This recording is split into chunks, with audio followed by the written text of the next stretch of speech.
सुखदेव जी महाराज बंधु श्री सुत जी महाराज सौनक आदि 88,000 ऋषि मुनि को कहने लगे हैं कि मेरे कन्हैया सच्चिद आनंद के रूप में आते हैं। सौनक आदि 88,000 ऋषि मुनि कहने लगे भगवान हम तो समझ गए कन्हैया यह तीन स्वरूप में आया, वह यहाँ आने के बाद क्या किया, वह किस लिए अब आए यह तो बता दो, मेरे कन्हैया का कार्य क्या है। तो कहा देखो मेरे ठाकुर यहाँ अनेक कार्य लेकर के आते हैं। कार्य क्या है? विश्वोत्पत्त्यादि हेतु। कन्हैया यहाँ क्यों आए हैं? तो मेरे ठाकुर तीन स्वरूप में विश्वोत्पत्त्यादि हेतु विश्व का पालन करने के लिए यहाँ आए हैं। किस लिए आए हैं? विश्व का पालन करने के लिए। और इतना ही नहीं, यह सांसारिक मनुष्यों की तापत्रय विनाशाय, इस मनुष्य की तीन प्रकार के तापों को नष्ट करने के लिए मेरे ठाकुर यहाँ उपस्थित होते हैं। तीन प्रकार के ताप हमारे जीवन में, तीन प्रकार के ताप है बंधु। कौन कौन से तीन प्रकार के ताप है? तो कहने लगे दैहिक, दैविक और भौतिक। ताप अर्थात कष्ट, सबको कष्ट है।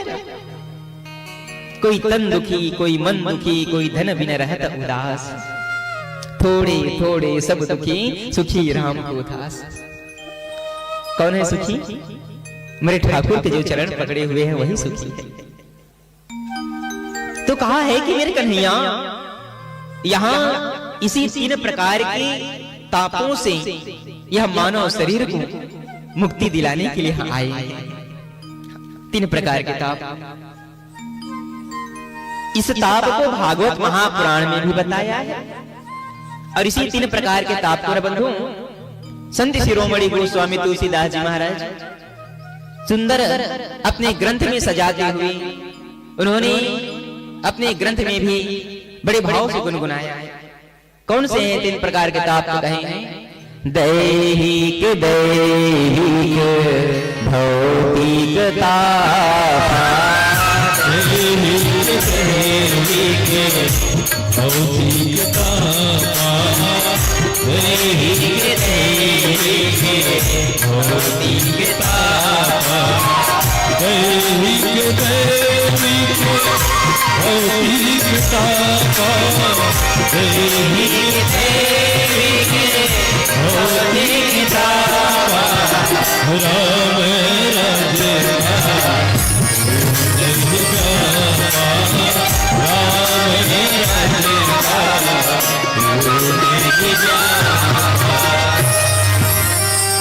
दैहिक, दैहिक भौतिक तापा राम राज्य काहू नहीं जापा। तीन प्रकार के तापों को मेरे ठाकुर नष्ट करने के लिए यहाँ उपस्थित होते हैं। श्री सुत जी महाराज सौनक आदि 88,000 ऋषि मुनि को श्रीमद् भागवत महापुराण की यह प्रथम श्लोक की सुंदर गाथा को सुनाए हैं।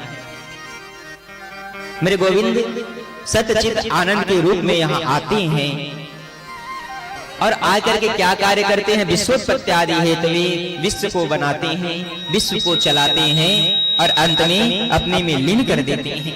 तापत्रय विनाशाय, जो तीनों प्रकार के तापों को नष्ट करते हैं, ऐसे श्री कृष्णाय वयं नमः, ऐसे भगवान श्री कृष्ण को हम बारंबार प्रणाम करते हैं। बोले